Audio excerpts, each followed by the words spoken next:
Assalomu alaykum aziz talabalar. Bugungi video darsda sizlarga Mirzo-Ulug'bek nomidagi O'zbekiston Milliy universiteti xorijiy filologiya fakulteti ingliz filologiyasi kafedrasi o'qituvchisi Israilova Dilkhumor taqdim etmoqda. Ijozat bilan darsning qolgan qismini ingliz tilida davom ettirsak. Hi my dear students, today's video lesson is presented by me, Dilkhumor Israilova, English language instructor at National University of Uzbekistan named after Mirzo-Ulug'bek, foreign philology faculty, English philology department.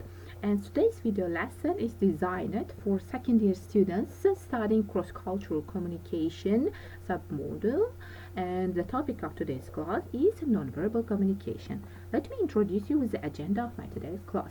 So at the beginning, I will provide formal instruction on nonverbal communication and its features, and information related to vocalization, body gestures, facial expressions are provided in further slides. And at the end, as usual, I will briefly sum up key points of today's class. So let's start today's class. Nonverbal communication is also identified as actions which speak louder than words. And here I just want to ask you one question. Do you think that it is possible to communicate without words? I think your answer is yes. And here I can say that you are right. Yes, we can communicate without words.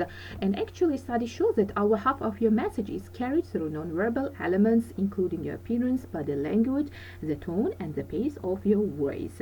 And here you can see in real world, it's what you don't say that counts. And by learning to read and influence people through nonverbal communication is a crucial element, or let's say in every profession. And nonverbal communication includes following things, like let's say that people before processing your verbal message, they will take into account your appearance and register your enthusiasm and sincerity. They will also note your tone of voice, and they will process all this received information into non-verbal message. And if this message reinforces the content of your verbal message, it means that you could send a very powerful message. And if it does not happen, there is a mismatch between your verbal and non-verbal communication. They may just cancel each other, and that means that no messages were delivered, and in some cases they may occur some pragmatic failures in the communication. And the process of sending and receiving wordless messages by means of facial expressions, gaze, gestures, postures, and tones of voice is a main part of a nonverbal communication. And nonverbal cues include all expressive signs, signals, and cues which are used to send and of course to receive messages.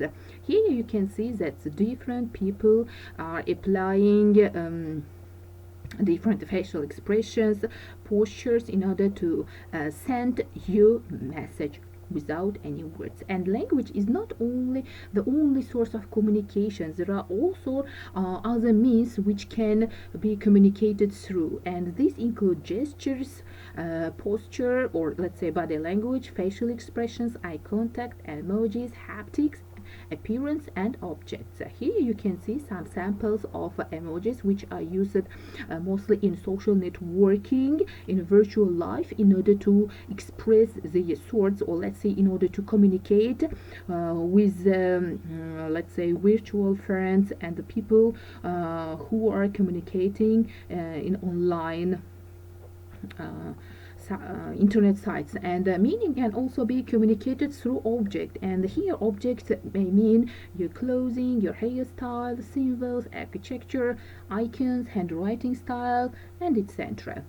And what about vocalizations? Vocalizations means just non-verbal sounds, and they are not words, but they can convey a meaning, and it's up to the vocal qualifiers such as intensity, whether it's loud or soft, and according to the pitch height may differ. It can be high or low. And vocal characterizers include your laughing, sighing, crying, yelling, whispering, inhaling, belching, and etc. What about body motion? Body motion is also known as a kinetic gestures, and These include your body, your the movements of your body, limbs, head, posture, feet and legs, facial expressions, and eye behavior. And emotions like surprise, fear, disgust, happiness, anger, and sadness are mostly expressed with facial expressions. And if you use, let's say, if you address these facial expressions very successfully, you can send very let's say strong message to your interlocutor. And let's analyze some body movements, or let's say kinetic gestures. What do they mean, or what kind of message they are sending? This body gesture, we can say that it's sending message that this man is showing his superiority, or maybe he's just relaxed. And the next picture may indicate that this person is ready to do any task, and he's positive, and he's let's say goal-oriented person. And this guy putting his hands on his chest can mean that he is honest and loyal, and he can show his devotion in any task provided to him. And the next body gesture means that he is in doubt, and he is hesitating, or maybe he's in dilemma. He doesn't know which option to choose. And the next gesture can send you a message that this, let's say, senior citizen is showing his curiosity in the topic, or in the job, or in the task, or in the material which have been addressed to him. And the next one is very easy to guess, because in most cases it means that this person is bored, or he's very tired after long working hours, or after listening to the long and boring presentation. And the next one, this body gesture can be identified in different ways. First one, it may mean that this man is very confident, and he's very proud of being, let's say, head of department or head of organization. And in some cases, this message, just putting his fingers in a triangular shape, may send you a message that he's a little bit egoistic. And the next one is this body gesture is also very quite often addressed when people are evaluating or showing their judgment on particular topic. And the next picture, in this picture you can see two men with open hands, and it can be let's say identified in different ways. The first one can mean that he's open to suggestion, and he's accepting the authority. He's quite sincere, while this senior citizen showing his hands mean that he's frustrated, or he's helpless. He couldn't help in solving some problems. And this gesture can mean defensive, and sometimes it may that this man is seeking comfort. What about these two person? And for example, this body gesture is also identified as a defense technique, so that you're defending yourself from opposing or negative ideas. And in senior citizens, it can be that they have a right to be heard first.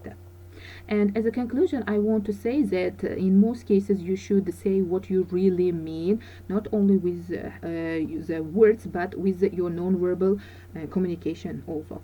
The price we pay for not saying what we mean, or saying something we didn't mean, can cause some, let's say, guilt, anger, loss of self-esteem. And